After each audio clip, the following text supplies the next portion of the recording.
नमस्कार, मैं हूं आपके साथ अभिषेक शांडिल्य। झारखंड में चुनावी माहौल है और ऐसे में बात करेंगे कि आखिर यहां का आदिवासी समाज किसे वोट करेगा, क्योंकि कुल 81 विधानसभा सीटों पर होने वाले चुनाव में करीब 28 सीटें अनुसूचित जनजाति और आदिवासियों के लिए आरक्षित है और कुल 9 सीटें अनुसूचित जाति के लिए आरक्षित हैं।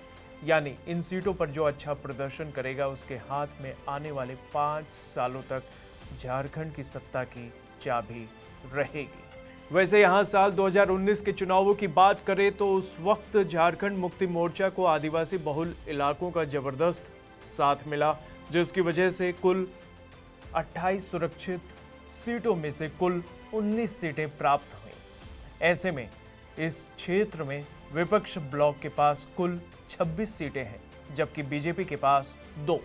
बीजेपी आदिवासी समुदाय के बीच खुद को मजबूत करने का लगातार प्रयास कर रही है। खासकर झारखंड के संथाल परगना संभाग वाले इलाके में पार्टी को उम्मीद है कि इस सियासी दांव से संथाल संभाग में लाभ होगा, जिसमें 18 सीटें हैं। बीजेपी इस पूरे बेल्ट में बांग्लादेशी घुसपैठियों द्वारा जमीन हड़पने के आरोप लगाती रही है।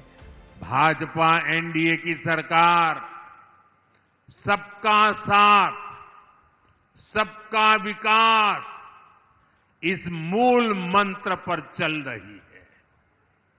इसी रास्ते पर चलकर झारखंड विकसित होगा और भारत भी विकसित होगा। लेकिन जेएमएम कांग्रेस के इरादे कुछ अलग ही है।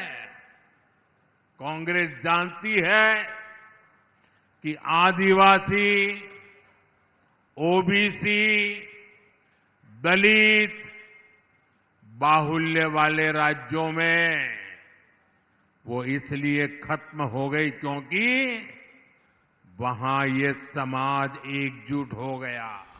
5 साल से सत्ता से दूर बीजेपी आदिवासियों के दम पर ही रांची में राज करने का सपना देख रही है। पार्टी के बड़े नेता आदिवासियों को खुश करने में जुटे हैं। प्रधानमंत्री नरेंद्र मोदी ने एक चुनावी रैली में चुनाव जीतने पर आदिवासी मुख्यमंत्री बनाने का इशारा किया, तो वहीं गृहमंत्री अमित शाह ने कहा कि आदिवासियों को यूसीसी के दायरे से बाहर रखा जाएगा। गृहमंत्री ने कहा कि उनकी परंपराओं और रीति रिवाजों को बचाने का प्रयास जारी रहेगा। बीजेपी इस बार झारखंड के विधानसभा चुनाव में बांग्लादेशी घुसपैठियों का मुद्दा जोर शोर से उठा रही है, जहां बीजेपी के नेता लोगों को ये समझा रहे हैं कि कैसे आदिवासियों की जमीन पर घुसपैठियों ने कब्जा किया। इतना ही नहीं, धर्म परिवर्तन जैसे मुद्दों पर भी बीजेपी का खास फोकस है।